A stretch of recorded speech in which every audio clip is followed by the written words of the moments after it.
আর্জেন্টিনারটা বেশি সেল হয় নাকি ব্রাজিলেরটা? আর্জেন্টিনারটা আর্জেন্টিনারটা আজকে কয়টা সেল হয়েছে আপনার? আজকে 3টা বিচ্ছে আর্জেন্টিনার। আর ব্রাজিলের? ব্রাজিলের বিচ্ছে একটা।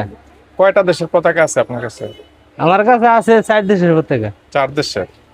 আর বাকিগুলা নাই? যদি অন্য না কেউ বাকিগুলা এটা আজকে আনি নাই, এটা চলে কম এর লেগে আনি অন্যান্য নাই। দেশের গুলা চাইলে কি করবেন? এটি চা কম চাও না, এই দুইটি বাংলাদেশের দল দুইটা, কোনটা কোনটা? আর্জেন্টিনা আর ব্রাজিল। তার মধ্যে বেশি চলে কোনটা দুইটার মধ্যে? দুটোটা সমানই চলে অন্যান্য। এদিকে চলতেছে আর্জেন্টিনার। আপনার কাছে কেমন মনে হয় আর্জেন্টিনা? হুম। আমার তো মনে হয় যে আর্জেন্টিনা বেশি চলে, কিন্তু আপনি ব্রাজিলের সাপোর্টার মনে হয় না? না না, আমি ব্রাজিলের প্রকৃত ভাবে আমি সাপোর্ট আর্জেন্টিনা। সব জায়গায় দেখতেছি আর্জেন্টিনার সাপোর্টার বেশি, বাট আপনি মনে হচ্ছে যে ব্রাজিল সাপোর্ট করেন। না ব্রাজিল না, ওখানে আমি পতাকা বেশি, ওখানে আমি সব দলই। আচ্ছা আচ্ছা আচ্ছা, ঠিক আছে।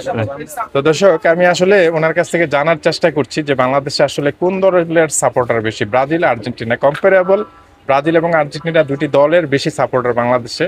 তো যেহেতু উনি পতাকাগুলো বিক্রি করতেছে, দ্যাটস ওয়াই আমি ভেবেছি ওনার কাছ থেকে যারা পতাকাগুলো বেশি নিচ্ছে উনি ভালো রিপোর্টটা করতে পারবে। আলটিমেটলি উনি যেটা বলছে, এখানে যে জায়গাটা রয়েছে রাইট নাও, সে হচ্ছে যে কচুয়া উপজেলার সাচার বাজারে, এখানে আর্জেন্টিনার পতাকাটা বেশি সেল হচ্ছে না। হুম। ওকে। তো যারা আর্জেন্টিনার সাপোর্টার রয়েছে, ডেফিনেটলি শেয়ার হবে, লাইক হবে এবং কমেন্ট হবে। ওকে।